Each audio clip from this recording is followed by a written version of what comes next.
காதல்னு சொல்லக்கூடிய ஒரு அமைப்புல நீங்க பண்ணுவீங்க. அந்த காதல் பண்ணும்போது விருச்சிக ராசியில ஆணா இருந்தீங்கன்னா பெண் வீட்டார் உங்க காதலை எதிர்ப்புக்கு உங்களுக்கு தேவையில்லாத சூனியத்தை பண்ணுவாங்க. என் மகளை விட்டு பிரிஞ்சிடணும், இவன் ஆகாது, இவன் வெளியாது அப்படின்னு சொல்லக்கூடிய தருணத்துல உங்க மேல ஒரு சின்ன பிரச்சனைய ஏவி விடுவாங்க. கல்யாணமே பண்ணிட்டீங்க, சந்தோஷமா வாழ்ந்துட்டு இருக்கக்கூடிய ஒரு தருணம், அப்பையும் உங்களை சும்மா விட மாட்டாங்க. விருச்சிக ராசிக்காரர்களுக்கு நிறையவே இருக்கு.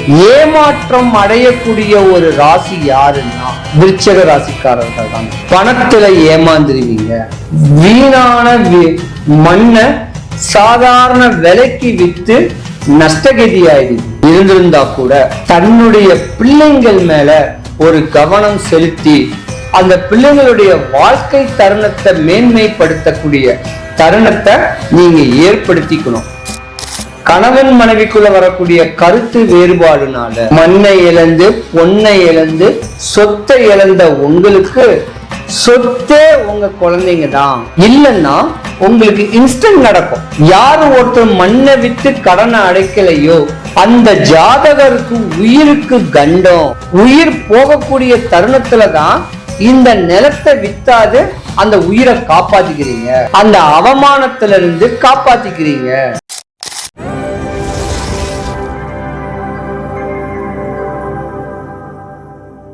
சிவாய நம்ம வணக்கம். நான் உங்க ஜோதிடர் Karuppasamy KGF. Game changer look பார்த்திருக்கிற சேனல் அனைவருக்கும் வணக்கம். இன்னைக்கு ஒரு புது டாபிக் என்னன்னா, இந்த ராசிக்காரர்களுக்கு எதிரிகள் எப்ப தோன்றுறாங்க, துரோகிகள் எப்ப தோன்றுறாங்க, இந்த துரோகிகளும் எதிரிகளும் சேர்ந்து இந்த ராசிக்காரர்களுக்கு எந்த வயசுல சூனியம் பண்றாங்க, இந்த சூனியம் பண்றனால அந்த ராசிக்காரர்களுக்கு ஆகக்கூடிய வினை முதல்ல நோய், உள்ளுறுப்புகள் டேமேஜ், ஹார்ட், லிவர், கிட்னி இப்படி டேமேஜ் ஆகுறது, அடிபடுறது, கை கால் உடையிறது, இடுப்பு எலும்பு உடையிறது, ஆக்சிடென்ட் ஆகுறது, இப்படி நோய்க்கு எந்தெந்த வயசுல விரயம் பண்ண வைக்கிறாங்க. இதனால இவங்களுக்கு என்ன லாபம்? உங்களுடைய வளர்ச்சி, உங்களுடைய தன்மை, போராம அப்படின்னு சொல்லக்கூடிய தருணத்துல தான் உங்க மேல துரோகிகளே வராங்க, எதிரிகளே வராங்க. இப்படி துரோகிகள் எதிரிகள் உங்களுக்கு செய்யக்கூடிய சூழ்ச்சிகள் இருந்து விடுபடுறதுக்கு ஒரு சூட்சமமான ஒரு வழிபாடு விருச்சிக ராசி. விருச்சிக ராசிக்கு அதிபதி செவ்வாய் பகவான், முருக கடவுள். ஒரு அற்புதமான ஒரு ராசிங்க. யாரையும் நம்ப மாட்டீங்க, சொந்தத்தையும் நம்ப மாட்டீங்க, பந்தகாரையும் நம்ப மாட்டீங்க, சோதிச்சுத்தான் அவங்கள நம்புவீங்க. ஏன்னா நீங்க ஒரு தேளு. அப்ப இந்த விருச்சிக ராசியை பொறுத்த வரைக்கும் வீடு, நிலம், சொத்து, சுகம், ஏக்கர் கணக்கில் கூட இடங்கள் இருக்கும். அக்ரிகல்ச்சர் லேண்ட், விவசாயம் பண்ணக்கூடியவங்க பாதி பேர் நீங்க தான். பல துறையில பணியாற்றக்கூடிய அமைப்பும் நீங்க தான். கலைத்துறையில பிரகாசிக்கணும்னு சொல்லக்கூடிய ஆதங்கங்கள் வரக்கூடியவங்களும் நீங்க தான். நிறைய டாக்டருங்க கூட வருவாங்க. ஏன்னா குறிப்பிட்ட காலத்துல சுக்கிரன் உங்க ஜாதகத்துல தசாபுத்தியா வந்துட்டு போவாரு ஒரு 20 வருஷ காலம். அதனால பிரில்லியன்ட், தனக்காக வாழணும் இல்லாம பிறருக்காக வாழன்னு சொல்லக்கூடிய ஆசைகளுடைய தொண்டு செய்யக்கூடியவங்க இருந்திருந்தா கூட விருச்சிக ராசிக்காரங்களுடைய குழந்தை பருவம், டீன் ஏஜ், உங்க படிப்பு, உங்களுடைய திறமை அடுத்தவங்க மெய் சிலுக்கத்தக்க கூடிய அளவுக்கு அந்த காலத்திலேயே போராமப்படுவாங்க உங்க மேல. ஏன்னா செம்ம அழகா இருப்பீங்க, ஆக்டிவா இருப்பீங்க. இப்படி ஒரு தருணங்கள் நடந்துகிட்டு இருக்கும் போது காதல்னு சொல்லக்கூடிய ஒரு அமைப்புல நீங்க பண்ணுவீங்க. அந்த காதல் பண்ணும்போது விருச்சிக ராசியில ஆணா இருந்தீங்கன்னா பெண் வீட்டார் உங்க காதலை எதிர்ப்புக்கு உங்களுக்கு தேவையில்லாத சூனியத்தை பண்ணுவாங்க. என் மகளை விட்டு பிரிஞ்சிடணும், இவன் ஆகாது, இவன் வெளியாது அப்படின்னு சொல்லக்கூடிய தருணத்துல உங்க மேல ஒரு சின்ன பிரச்சனைய ஏவி விடுவாங்க. கல்யாணமே பண்ணிட்டீங்க, சந்தோஷமா வாழ்ந்துட்டு இருக்கக்கூடிய ஒரு தருணம், அப்பையும் உங்களை சும்மா விட மாட்டாங்க. எப்படியாவது பிரிஞ்சு வந்துடட்டும், இவ பிரெக்னன்சி ஆகிறதுக்குள்ள பிரிஞ்சு வந்துடட்டும் சொல்லி மந்திரவாதிகளையும் மாந்திரீகவாதிகளையும் நாடுவாங்க. அந்த மாதிரி தருணத்துல உங்களுக்கு இன்ஸ்டன்ட் வரும், உடல்நல குறைவுகள் ஏற்படும். இதையும் மீறி எம்பெருமானுடைய அருளாட்சியில நீங்க சந்தோஷமா வாழக்கூடிய தருணத்துல வாழ்ந்துட்டீங்க, ஓஹோன்னு வருவீங்க. கலப்பு திருமணம் தான் உயர்ந்த இடத்துக்கு போகும். மதமுற்று மதம் மாறின ஒரு திருமணம் தான் விருச்சிக ராசிக்காரர்களுக்கு உயர்ந்த இலக்கையே அடையக்கூடிய தருணத்தை ஏற்படுத்தி கொடுக்கும். இப்படி கணவன் மனைவி சந்தோஷமா வாழ்ந்துகிட்டு இருக்கிற நேரத்துல உங்க கணவன் விருச்சிக ராசியவருடைய கணவன் வியாபார நஷ்டமாகும், தொழில் நஷ்டமாகும், ஒரு நண்பர்கிட்ட ஏமாந்துருவாரு, ஆயிரக்கணக்கில் கோடி கணக்குல கூட ஏமாந்துருவார். இதோடைய விளைவு கணவன் மனைவிக்குள்ள கருத்து வேறுபாடு வந்துடும். இல்ல ஒருவேளை விருச்சிக ராசி ஆணா இருந்தா உங்க மனைவி ஆணா இருந்து சாதிக்கக்கூடிய சீட்டு நடத்துறது, இப்படி காசை ரெட்டிப்பாக்கக்கூடிய தருணத்துல பண்றது, இந்த செயல்கள்ல நஷ்டமாயிடுவாங்க. அந்த நேரத்துல உங்க சொத்துக்களை வித்து அதை ஷார்ட் அவுட் பண்ணக்கூடிய அளவுக்கு கடனாளி ஆயிடுவீங்க. ஏதோ ஒரு சொத்து அண்ணன் தம்பினால இல்ல அங்காளி பங்காளிகள்னால விற்க முடியாம, அந்த சொத்து விற்க முடியாம இருக்கிறனால உங்க மேல அவங்க தேவையில்லாத ஏவலை ஏவி விடுவாங்க. அப்ப அது கேஸ் ஆயிடும். கேஸ் ரொம்ப நாளா இழுத்து பிடிச்சு கிடக்கும். அந்த நேரத்துலதான் இந்த அட்வொகேட்டையே நீங்க திட்டுவீங்க, இன்னும் என் கேஸ் முடியலையே அப்படின்னு சொல்லி. போகாத கோயில் கிடையாது. கோயிலா ஏறி அங்க செய்ய வேண்டிய சாங்கியங்களை செஞ்சு நீங்க வாழ்க்கையில கொண்டு போவீங்க. இப்படி ஒரு பக்கம் நடந்துட்டு இருக்கக்கூடிய தருணமும் விருச்சிக ராசிக்காரர்களுக்கு நிறையவே இருக்கு. ஏமாற்றம் அடையக்கூடிய ஒரு ராசி யாருன்னா விருச்சிக ராசிக்காரர்கள் தாங்க. பணத்துல ஏமாந்துருவீங்க, வீணான மண்ணை சாதாரண விலைக்கு வித்து நஷ்டகதி ஆயிடுவீங்க. இருந்திருந்தா கூட தன்னுடைய பிள்ளைங்கள் மேல ஒரு கவனம் செலுத்தி அந்த பிள்ளைங்களுடைய வாழ்க்கை தருணத்தை மேன்மைப்படுத்தக்கூடிய தருணத்தை நீங்க ஏற்படுத்திக்கணும். கணவன் மனைவிக்குள்ள வரக்கூடிய கருத்து வேறுபாடுனால மண்ணை இழந்து பொன்னை இழந்து சொத்தை இழந்த உங்களுக்கு சொத்தே உங்க குழந்தைங்க தான். இல்லைன்னா உங்களுக்கு இன்ஸ்டன்ட் நடக்கும்.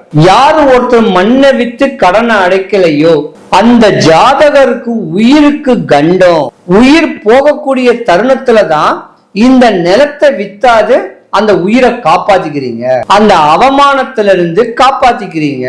சொத்து ஈஸியா வாங்கிடலாம். தனக்கு ஏதாவது ஒரு இன்ஸ்டன்ட் நடந்தா அதை வாங்க முடியாது. இது பிரபஞ்ச விதி, விருச்சிக ராசிக்காரர்களுக்கு வந்த விதி. ஒருவேளை உங்களுக்கு ஏதாவது யாராவது தொந்தரவு பண்ற மாதிரியான ஒரு சூழ்நிலை ஏற்பட்டுச்சுன்னா மேற்படி சொன்ன மந்திர கட்ட சொல்லிக்கிட்டு வாழ்ந்தீங்கன்னா உயர்ந்து போய்கிட்டு இருப்பீங்க. எந்த குறையும் வராது. வாழ்க்கைய நல்லா வாழ்ந்து தெளிவா கொண்டு போலாம். பொதுவாவே சித்திரை மாசம் வந்தாவே வெயில் காலம், அப்புறம் மழை, அப்புறம் பனிக்காலம். ஒரு காலத்துக்கு ஏத்த மாதிரி நம்மளுடைய ஆடைகள் மாறும். வெயில் காலத்துல காட்டன் ட்ரெஸ், மழை காலத்துல நல்ல ஜெர்கின், குளிர் காலத்துல சொட்டரு.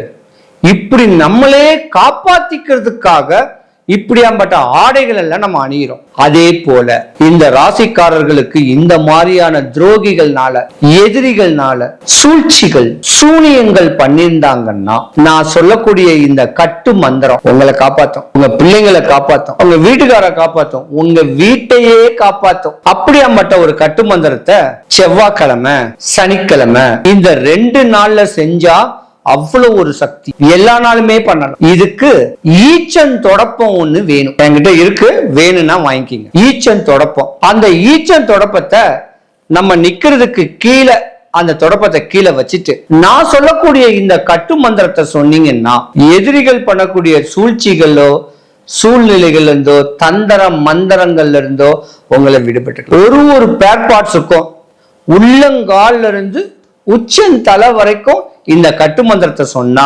உண்மையாலுமே உங்களுக்கு எந்த குறை வராதுங்க. மந்திரம் சொல்றேன், பொறுமையா சொல்றேன், ஒரு நோட்ல குறிச்சு வச்சுக்கோங்க. ஒரு இடத்தையும் சொல்லும் போது அந்தந்த இடத்தை அப்சர்வ் பண்ணுங்க, பாருங்க. சரியா? மந்திரம் சொல்றேன். உள்ளங்கால் 2 உள்ள தேவதைகள் என்னை காக்க. அப்ப உள்ளங்கால் 2ஐயும் இப்படி தொட்டு கண்ணில் கை வச்சு, பாதம் 2ஐயும் பூமாதேவி காக்க. கணுக்கால் 2 கால பைரவன் என்னை காக்க. முழங்கால் 2 முக்கண்ணன் என்னை காக்க. ஆடு துடை 2 அனுமந்தன் என்னை காக்க.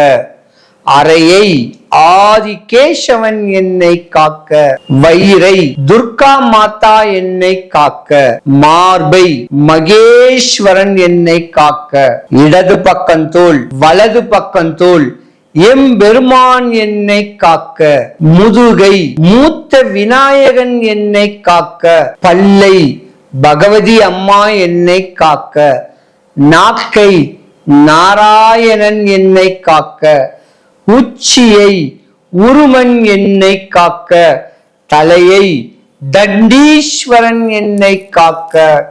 ஓம் இத்தனை பேரையும் நான் காவலாக கட்டுவேன், இந்த நாடை கட்டுவேன், இந்த நகரத்தை கட்டுவேன், 4 வாசலையும் கட்டுவேன், கம்பத்தினால் கயிற்றால் கட்டுவேன், வில்லினால் விஜயனை கட்டுவேன், அம்மிக்கல்லை என் மிதியாக கட்டுவேன், ஆடுகின்ற பாம்பை நான் அசையாமல் கட்டுவேன், பாய வரும் புலியை என் பகவானை தியானம் பண்ணி கட்டுவேன். இது ஏன் கட்டு? இது பிரம்ம கட்டு. அருந்துள்ள குருசாமி கட்டு. இது என் தாய் காளி மீது ஆணை, பிடாரி மீது ஆணை, பில்லி சூனியம் ஏவலை கட்டு கட்டு, முட்டு முட்டு, மோது மோது, முடிச்சு வைப்பா. இந்த ஸ்லோகத்தை சொல்லிட்டு தூங்குனா நிம்மதியா தூங்கலாம். எந்த தோஷமோ, எந்த ஏவலோ, எந்த பிணியோ, எந்த பில்லி சூனியமோ அவங்கள ஒண்ணும் பண்ணாது. சொன்ன மந்திரத்தை சொன்னீங்கன்னா கட்டாயமா சரியாயிடும். சிவாய நம.